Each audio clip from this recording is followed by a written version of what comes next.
Germany, once a world conqueror, now wants to defend the world.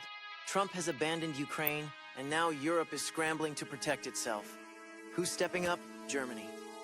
Yes, the same Germany that once tried to conquer the world now wants to defend it.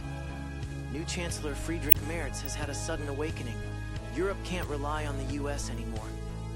With Trump cozying up to Putin and calling Europe the real enemy, Germany is pushing to rearm, expand military spending, and even station troops in Ukraine.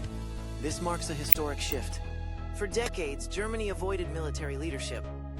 Now, it's leading the charge to protect Europe from Russia and, frankly, from Trump's betrayal.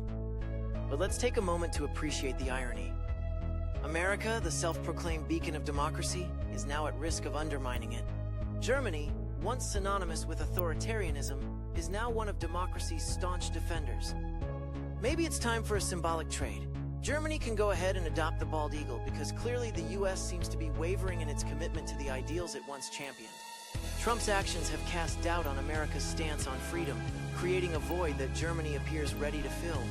Of course, not everyone is thrilled.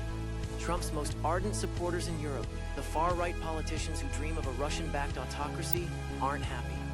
Germany's own extremist party, the AfD, along with Hungary's Viktor Orbán and Slovakia's Robert Fico, are already working to undermine European unity. They'd rather see Ukraine fall than admit that their alignment with Trump's ideology poses a danger to democracy. Merz faces a tough battle. He has to convince Europe to rally behind a new defense plan while countering pro-Trump forces that, perhaps unwittingly, edge toward authoritarianism. But one thing is clear. Germany, of all places, knows what happens when the world lets a dictator run unchecked. And let's not pretend this is just a European problem. If Trump gets back in office, NATO could be in jeopardy. Ukraine's sovereignty might be at risk. And democracy? It could face unprecedented challenges. The US used to lead the fight for freedom. Now it's the biggest wild card. So if Europe doesn't address the influences of Trump and Putin now, history may repeat itself.